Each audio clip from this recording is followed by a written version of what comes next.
Shalom, selamat pagi saudaraku yang dikasihi dan diberkati Tuhan. Senang sekali dapat menjumpai lagi saudara sekalian melalui misbah doa di pagi hari ini. Mari pagi hari ini kita mau datang kepada Tuhan dalam hadirat-Nya. Kita persiapkan hati kita untuk datang menyembah, memuliakan, dan bersyukur kepada-Nya. Mari kita mau datang kepada Tuhan pagi hari ini. Inilah kerinduan kami Tuhan. Masuk dalam hadirat-Mu untuk memuliakan nama-Mu Tuhan yang hidup. Sebab betapa baiknya Engkau Tuhan, kasih-Mu tak berkesudahan. Terima kasih Tuhan Yesus. Mari kita naikkan pujian yang berkata, Tuhan ku rindu masuk dalam hadirat-Mu.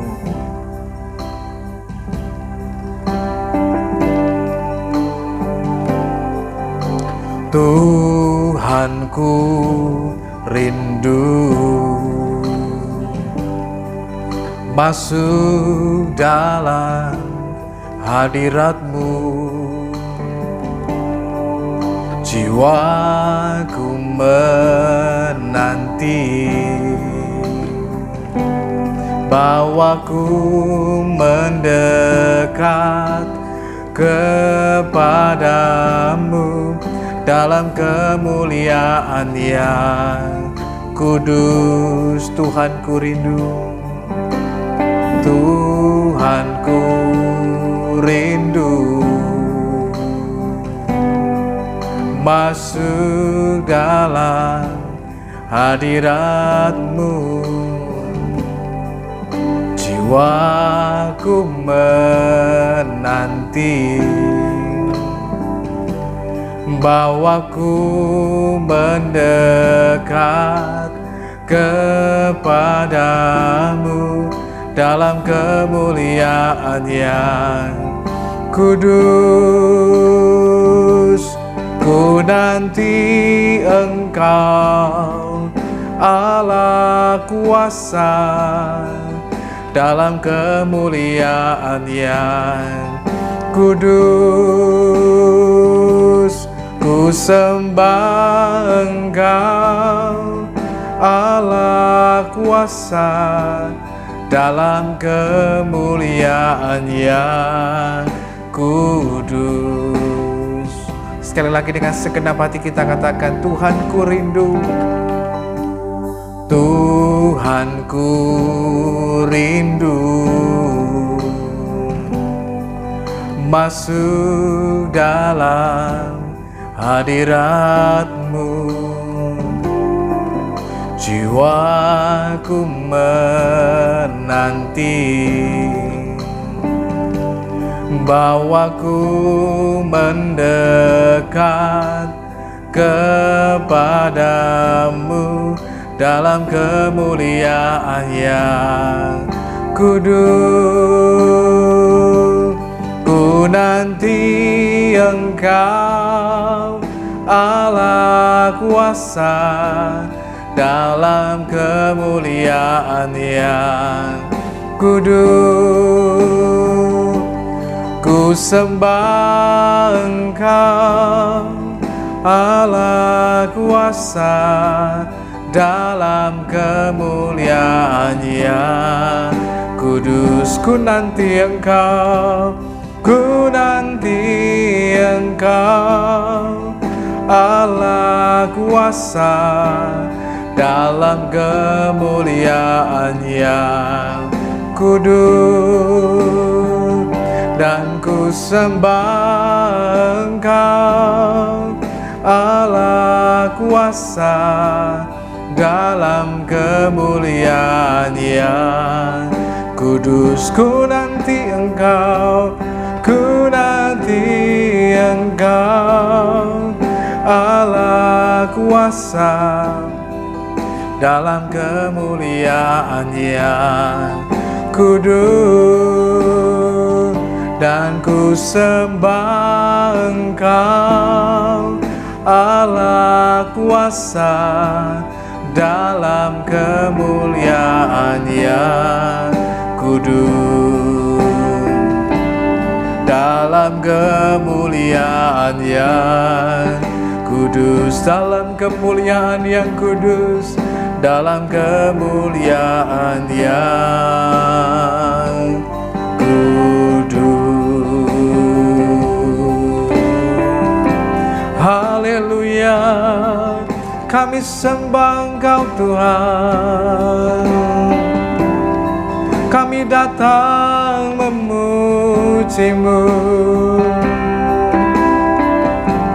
kami datang menyembah-Mu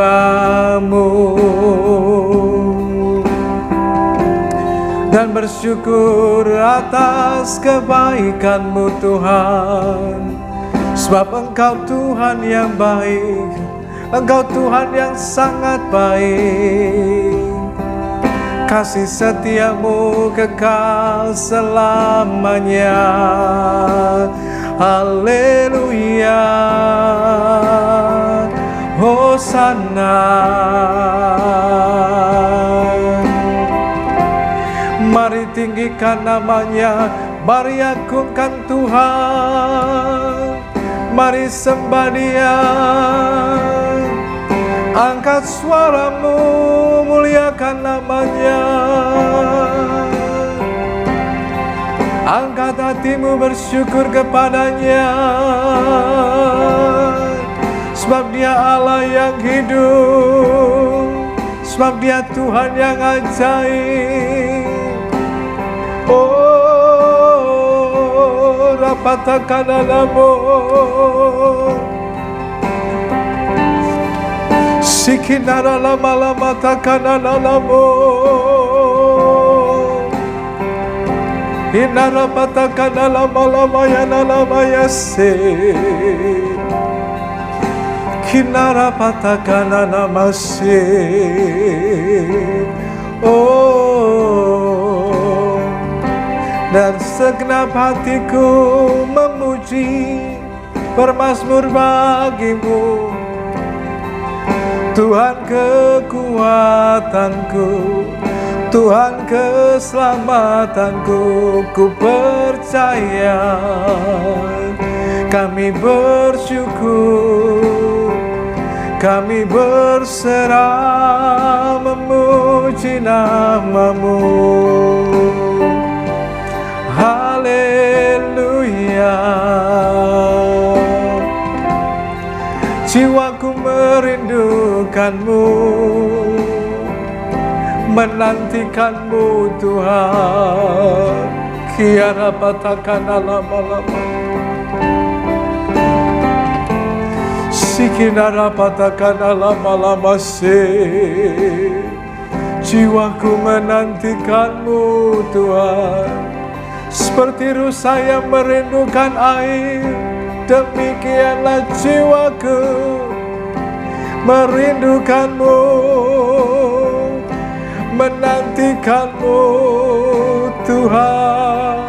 Kau dapatkan alamu,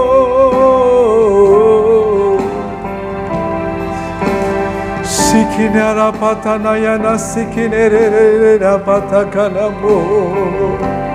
Terima kasih Tuhan, terima kasih ya Tuhan. Kiara lama-lama, sikinara lama-lama. Oh, rapatakan lama se. Haleluya.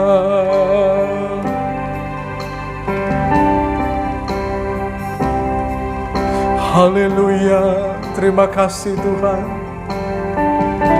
Sungguh kami bersyukur menyembah-Mu Tuhan.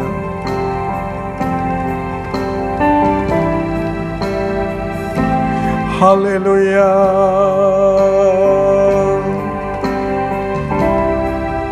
Terima kasih Tuhan. Haleluya.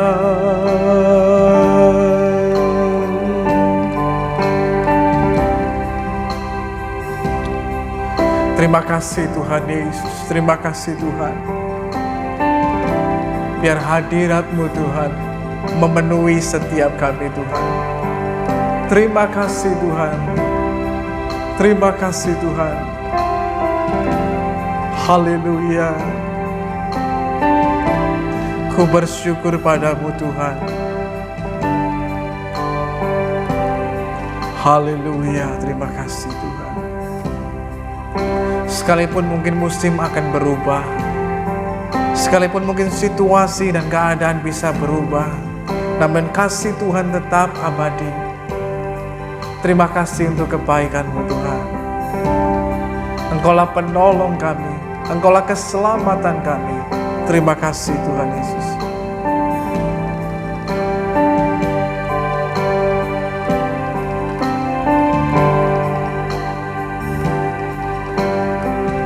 Musim akan selalu berganti,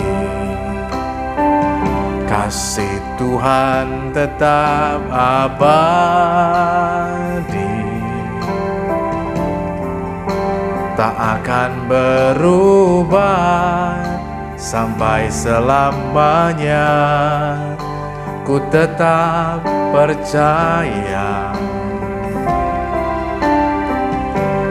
yakin Tuhan memberkati, ku yakin Tuhan melindungi.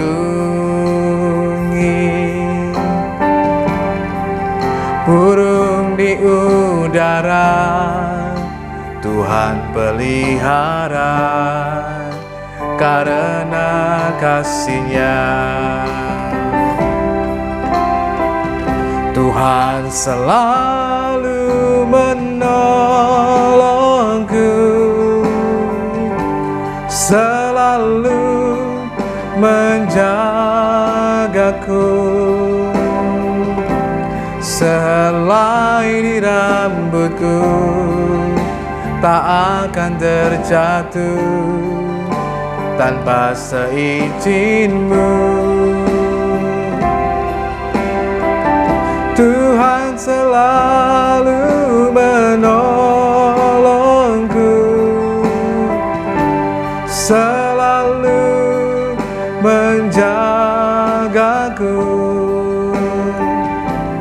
Dia mengenyangkanku dan peliharaku seumur hidupku.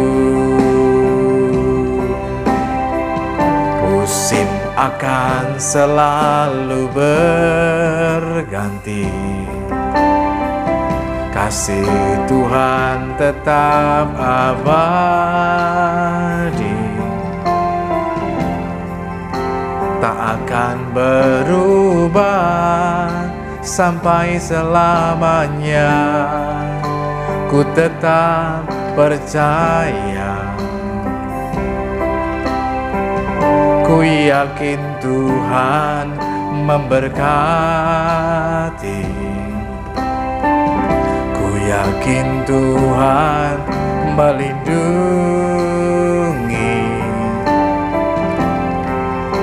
Burung di udara Tuhan pelihara, karena kasih-Nya.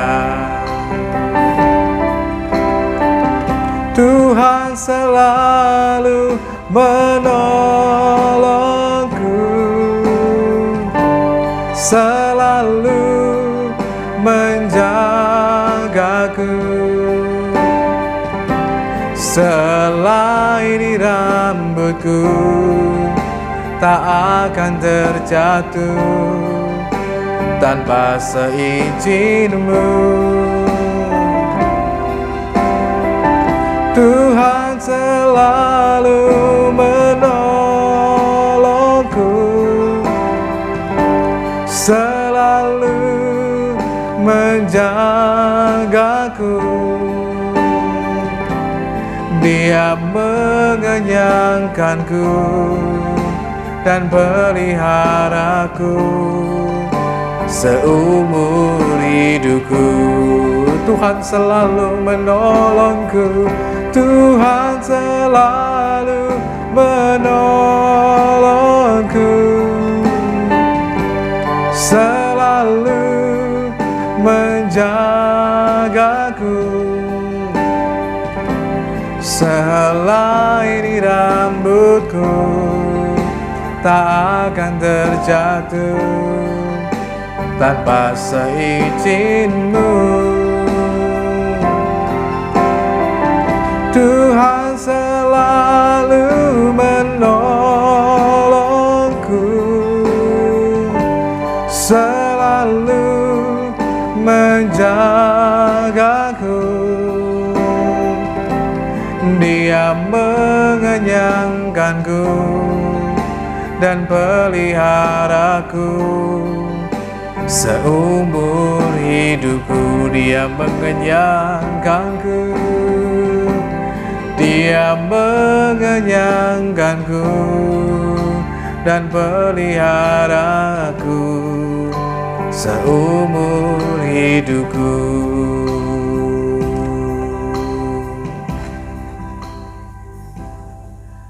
Puji Tuhan, saudaraku yang dikasihi dan diberkati Tuhan, dalam pembacaan kita di pagi hari ini dalam Amsal pasal yang ke-11 ayat yang ke-27, maka di situ kita akan melihat dalam pembacaan kita bahwa dalam hidup ini kita sedang mengejar sesuatu, hanya persoalannya apa yang sedang kita kejar.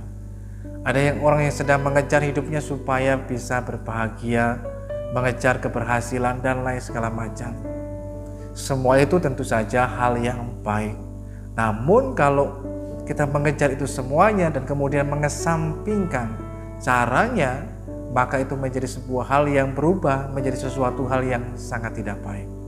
Nah, mari kita belajar bersama-sama dari kebenaran firman Tuhan di pagi hari ini tentang hal yang berkaitan apa yang kita kejar dalam hidup kita. Coba mari kita renungkan lebih dulu sebelum kita membaca bagian firman Tuhan ini. Apa yang selama ini kita kejar dalam hidup kita? Mungkin itu kesuksesan, keberhasilan, kekayaan, populer, jabatan, kedudukan, dan lain sebagainya. Tapi sebenarnya apa yang seharusnya kita kejar dalam kehidupan kita? Supaya kita dikenan oleh Tuhan. Kalau Tuhan saja berkenan, maka tentu saja hal itu juga berkenan di hadapan manusia. Mari kita melihat firman Tuhan mengatakan dalam Amsal 11 ayat yang ke-27, siapa mengejar kebaikan berusaha untuk dikenan orang, tetapi siapa mengejar kejahatan akan ditimpa kejahatan. Firman Tuhan mengatakan kepada kita siapa yang mengejar. Di sini ada dua hal yang dikejar. Ada yang mengejar kebaikan, tapi ada yang mengejar kejahatan. Nah, tentu saja dua hal yang dituju tentu tujuannya berbeda. Orang yang mengejar kebaikan akan dikenan oleh Tuhan. Bahkan tentu saja kemudian hal itu juga dikenan oleh manusia. Sehingga itu mendatangkan sebuah kebaikan pula bagi kehidupan kita. Tetapi bagi orang-orang yang mengejar kejahatan dalam kehidupannya, maka yang diperoleh tentu saja kejahatan yang akan menimpa di dalam hidupnya. Nah, saya tertarik ketika firman Tuhan mengatakan kata mengejar. Mengejar di sini bukan berarti tidak sama dengan kata menunggu, menanti, dan lain sebagainya. Menunggu, menanti kecenderungannya sesuatu yang kurang aktif atau bahkan cenderungnya pasif. Tapi kalau mengejar itu sesuatu yang memang kita bukan hanya sekedar cari, tapi betul-betul kita dengan usaha kerja keras yang luar biasa. Kita kejar hal itu, kita utamakan karena kita mengejarnya. Nah, salah satu contoh yang menarik, orang yang mengejar kebaikan dalam hidupnya sehingga hidupnya dikenan oleh Tuhan, tetapi juga kemudian firman Tuhan mengatakan dia dikenan oleh orang yang lain. Yang pertama contohnya adalah Abraham. Abraham ketika dia keluar dari Ur Kasdim kemudian menuju ke tanah perjanjian yang Tuhan janjikan, tanah Kanaan, maka pada waktu itu Abraham membawa bersama dengannya Lot keponakannya. Pada waktu itu kekayaan dan ternak mereka belum seberapa banyak. Namun dengan berjalannya waktu ketika Abraham mulai taat kepada Tuhan, disitulah dia keluar dari Ur Kasdim, kemudian dia mengikuti panggilan Tuhan dalam kehidupannya. Tuhan berkata, maka Tuhan akan memberkati, melindungi dan lain sebagainya. Berkat Tuhan, janji Tuhan itu berlaku atas kehidupan Abraham. Maka apa yang terjadi? Kekayaannya pun makin hari makin bertambah, ternaknya pun makin hari makin banyak. Nah, yang menarik adalah ketika Abraham diberkati Tuhan, Lot yang ikut hidup tinggal bersama dengan Abraham, dia pun juga kecipratan. Dia ikut merasakan dampak berkat orang benar. Lot pun juga terberkati. Dia menjadi kaya, ternaknya pun yang dulunya mungkin hanya sedikit sekali, sekarang juga ikut-ikutan bertambah banyak.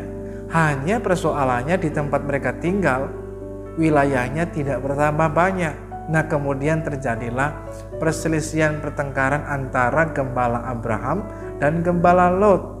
Nah, tentu saja bila hal ini dibiarkan tidak menjadi sesuatu hal yang baik, karena mereka tinggal di antara orang-orang Kanaan. Ada bangsa-bangsa lain yang ada di sekitar mereka. Ketika Lot dan Abraham bersatu menjadi sesuatu kekuatan yang besar, orang tidak berani menyentuh mereka, termasuk harta benda dan ternak mereka. Namun ketika terjadi perpecahan, kesatuan itu akan tercerai-berai, dan akibatnya apa? Itu menjadi satu celah dan peluang bagi orang lain untuk kemudian mengambil keuntungan dari dalamnya. Nah, ketika Abraham mulai mendengar hal ini, maka Abraham dengan respon yang begitu cepat, dia langsung mengejar kebaikan, dia mengusahakan kebaikan. Jadi Abraham begitu mendengar hal ini, dia tidak tunggu waktu lama, langsung cepat dia bergerak dan dia mendatangi Lot. Dan dia berkata, enggak baik kalau kita ini berkelahi antara gembalamu dan gembalaku, sebab kita ini saudara, kita ini kerabat. Maka lebih baik sekarang coba kita lihat keadaan di sekitar kita. Kamu pilih lebih dulu, mana yang kamu pilih? Kalau kamu pilih ke kanan, aku akan ke kiri. Abraham sedang bukan hanya sekedar dia menantikan kebaikan, tapi dia menciptakan kebaikan. Dia mengusahakan perdamaian, kebaikan di antara keduanya, supaya keduanya tidak berantem lagi. Karena kalau dipaksakan tinggal bersama bisa berantem terus. Kenapa? Ada gesekan yang terjadi. Tempat tinggal mereka sempit. Nah, kecenderungan untuk terjadi gesekan sangat besar dan sangat banyak. Nah, ini bisa kemudian memicu banyak hal yang lainnya yang gak baik. Oleh karena itu, Abraham mengambil sikap tindakan yang sangat tepat dan bijak. Dia mengejar kebaikan. Dia bukan hanya sekedar mengusahakannya, tapi mengejarnya. Dengan cara bagaimana? Dia datang kepada Lot dan kemudian menawarkan sebuah tawaran yang baik supaya hubungan mereka tetap baik, keadaan menjadi jauh lebih baik lagi buat keduanya, terutama hal ini berkenan kepada Tuhan. Dan ternyata benar, kemudian mereka pun berpisah. Tapi sekalipun berpisah secara jarak, tetapi hubungan mereka tetap terjalin dengan sangat baik. Lot dapat berternak dengan baik, demikian pula dengan Abraham. Nah, ketika Abraham mengusahakan damai, kebaikan, apa yang terjadi? Abraham dikenal oleh Tuhan. Maka kemudian setelah Abraham berpisah dengan Lot, maka Tuhan berfirman kepada Abraham, semua yang kamu lihat ini, aku berikan kepadamu. Mengapa demikian? Tuhan memberikan kepada Abraham jauh melampaui dari apa yang diharapkan. Karena Abraham mengejar apa yang merupakan kebaikan, mengusahakan kebaikan, maka itu berkenan, dikenan oleh Tuhan. Nah, kalau mendapatkan perkenanan Tuhan, apa yang terjadi? Maka Tuhan memberi berkat anugerahnya. Ketika Tuhan berkenan kepada seseorang. Dan akibatnya juga apa? Dia dikenan oleh Lot, sehingga hubungan mereka tetap terjalin dengan baik. Itu yang dilakukan oleh Abraham. Itu contoh yang pertama. Contoh kedua adalah dari Ishak, anak dari Abraham. Ketika mereka tinggal di Filistin, di Gerar pada waktu itu, maka apa yang terjadi? Ketika drama kebohongan yang dilakukan oleh Ishak dan istrinya Ribka pada waktu itu terbongkar, maka kemudian Ishak diusir dan kemudian dia tinggal di satu tempat dan dia menggali lagi sumur yang dulu pernah digali zaman ayahnya Abraham. Ketika digali, sumur itu merupakan sebuah kebutuhan pokok bagi hidup mereka, tapi juga bagi ternak yang mereka miliki. Semakin banyak ternak, maka kebutuhan airnya semakin banyak.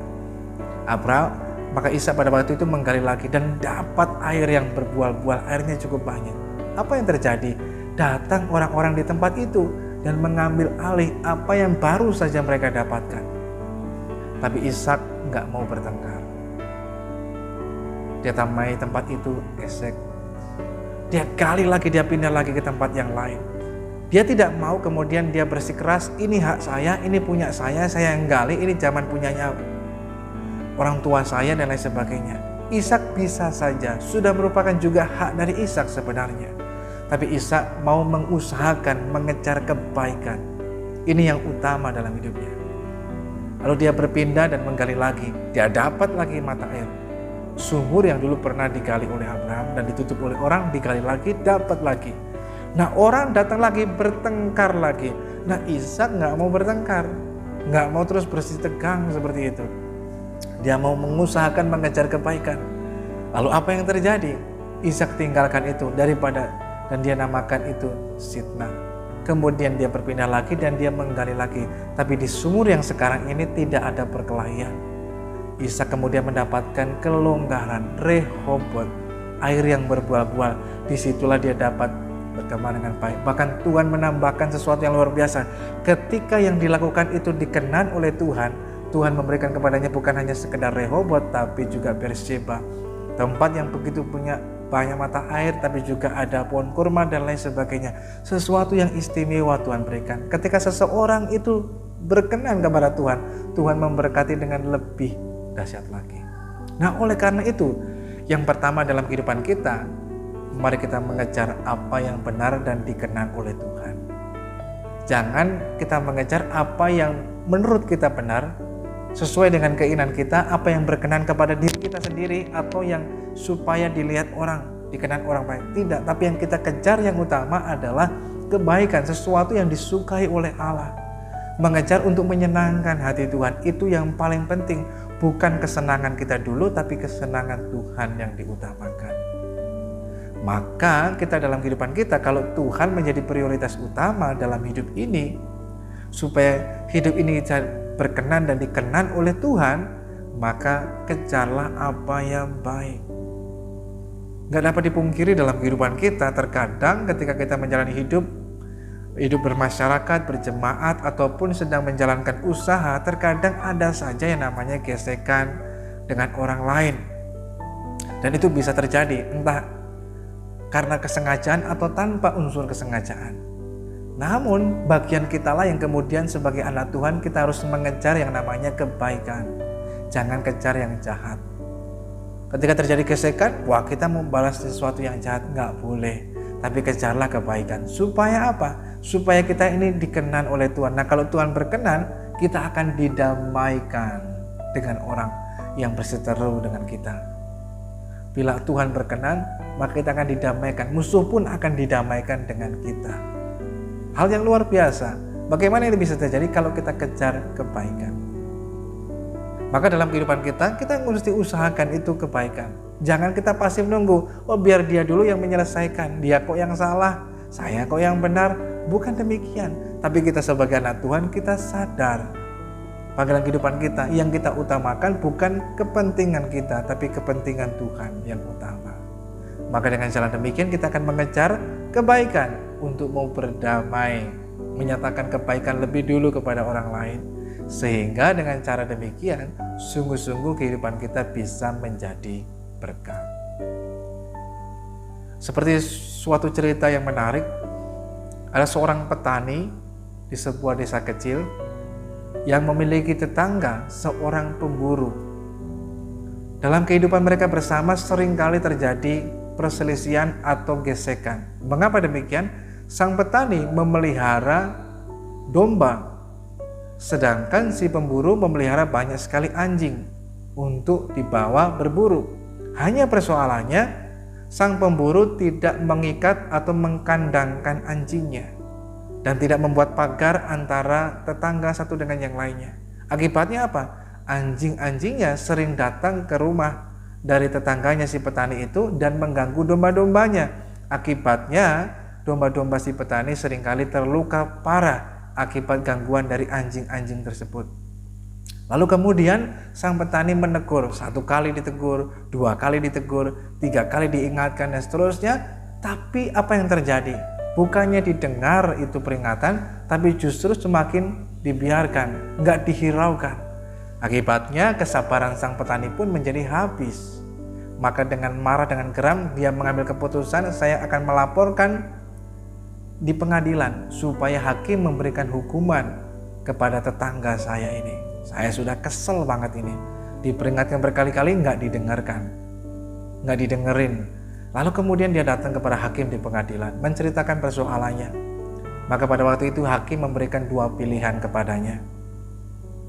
Saya bisa menghukum tetanggamu si pemburu itu, supaya dia kemudian membuat kandang, pagar, tapi juga sekaligus mengikat anjingnya. Tetapi konsekuensinya, kamu akan ketambahan 1 orang musuh baru dalam hidupmu.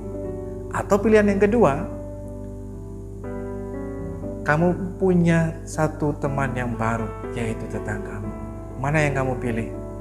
Maka dia merenung sebentar, dia berkata, lebih baik saya pilih dapat teman baru daripada musuh baru. 1000 teman rasanya sedikit sekali, tapi 1 orang musuh sudah terlalu banyak. Oleh karena itu, sang hakim memberikan nasihat, ini yang harus kamu lakukan ketika kamu pulang ke rumah. Maka pada waktu itu ketika dia pulang ke rumah, dia mengambil beberapa ekor anak domba, diberikan kepada anak laki-laki dari sang pemburu. Maka anak laki-laki tersebut senang ketika mendapatkan masing-masing seekor anak domba. Nah, ketika sang pemburu pulang berburu, dia melihat anaknya sedang bermain dengan anak domba, dia tanya, dari mana? Oh, tetangganya sebelah, Pak Petani yang memberikannya. Ketika dia melihat anak-anaknya senang bermain dengan domba-dombanya, maka sepulang berburu itu, sang pemburu langsung membuatkan pagar, tapi juga kandang bagi anjing-anjingnya, supaya anjing-anjingnya tidak mengganggu anak domba milik anaknya. Karena dia melihat anak-anaknya senang bermain dengan anak domba. Lalu apa yang terjadi? Buah dari kebaikan yang dilakukan membuahkan hasil yang manis. Sehingga mulai sejak hari itu, anjing-anjing si pemburu tidak pernah mengganggu lagi domba-domba milik si petani. Bahkan hubungan mereka menjadi semakin harmonis dan semakin baik.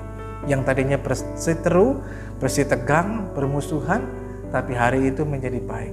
Setiap kali dia berburu, mendapatkan hasil buruan, dia memberikan hasil sebagian untuk tetangganya si petani.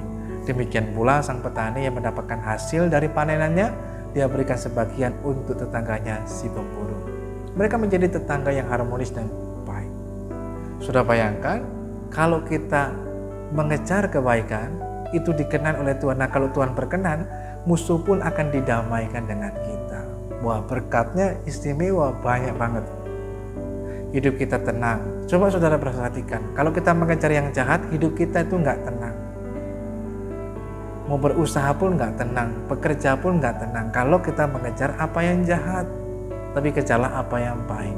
Supaya apa? Kita dikenan oleh Tuhan. Nah, kalau Tuhan berkenan, Tuhan bukan hanya memberkati kita, tapi musuh pun akan didamaikan dengan kita.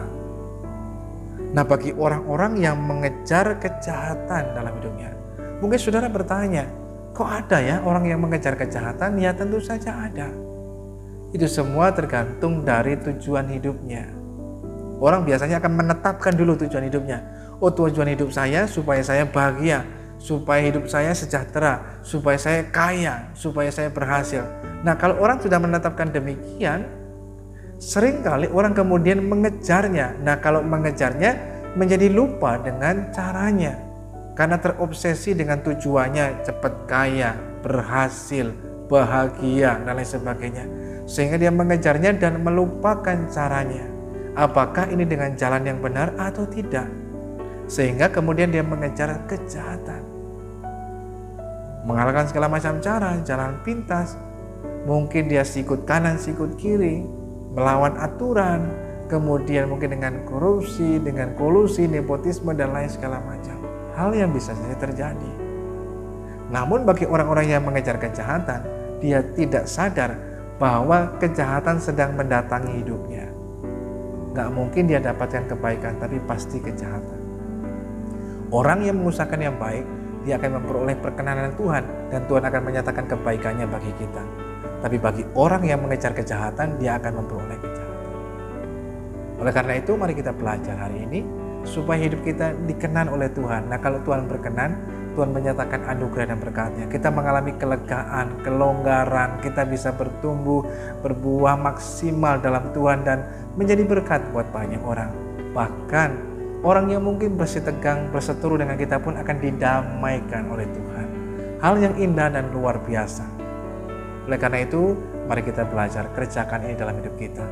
Saudara yang dikasihi Tuhan, pagi hari ini saya mengingatkan kembali, bila di antara saudara ada pergumulan atau yang pokok-pokok doa yang ingin saudara disampaikan supaya dibantu dalam doa, maka saudara bisa mengirimkannya lewat nomor yang tertera di bawah ini. Maka kami setiap doa pagi hari akan mendoakan bagi saudara. Sekiranya Tuhan menyatakan anugerah dan kasih-Nya, kita mengalami pertolongan, terutama kita mengalami Tuhan secara pribadi. Mari kita berdoa kepada Tuhan yang hidup. Tuhan Yesus, kami mengucap syukur lagi kepada-Mu pagi hari ini Tuhan, buat kasih dan anugerah Tuhan. Kami mau belajar untuk mengejar apa yang baik, sehingga hidup kami berkenan dan dikenan oleh Tuhan. Tapi juga kami mengalami kebaikan-Mu atas kehidupan kami, sehingga kami pun boleh mengalami perkenanan Tuhan, sehingga menjalin sebuah hubungan yang baik dengan orang lain. Disitulah hidup kami dapat menjadi berkat buat banyak orang.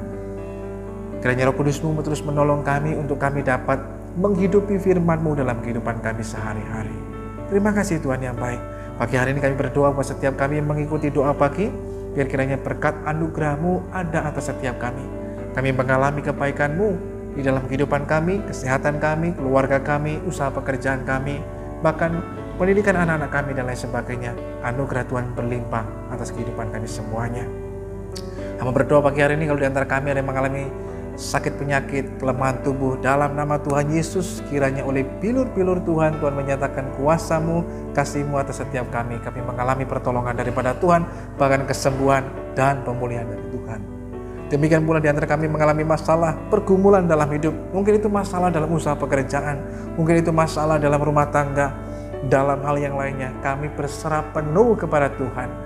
Kami bukan hanya percaya, tapi kami juga mempercayakan kehidupan kami sepenuhnya pada Tuhan. Maka kami boleh melihat Tuhan menyatakan pertolongan-Mu, memberikan jalan keluar bagi setiap kami. Sebentar selesai doa pagi ini, kami akan kembali melanjutkan aktivitas kehidupan kami. Tuhan kiranya berkenan menyertai, memberkati kami semuanya. Kami hidup dalam penyertaan dan pertolongan Tuhan. Terima kasih Tuhan yang baik. Saudara pun dikasih Tuhan, mari arahkan hidup pada Tuhan dan terimalah berkat Tuhan. Bila kiranya pagi hari ini turunlah atas saudara sekalian berkat damai sejahtera dari Allah Bapa, kasih karunia dari Kristus Yesus Tuhan, persekutuan pertolongan Roh Kudus akan terus menyertai dan menolong setiap kita. Tuhan memberkati engkau dan melindungi engkau. Tuhan menyinari engkau dengan wajah-Nya dan memberikan engkau kasih karunia. Tuhan menghadapkan wajah-Nya kepadamu dan memberikan engkau damai sejahtera-Nya. Terimalah berkat Tuhan dalam nama Tuhan Yesus Kristus yang menjadi Tuhan dan Juru Selamat kita yang hidup. Mulai pagi hari ini bahkan sampai selama-lamanya, Tuhan Yesus mengasihi dan memberkati setiap kita. Haleluya, amin. Selamat pagi, selamat beraktivitas. Tuhan Yesus mengasihi, menyertai dan memberkati saudara sekalian.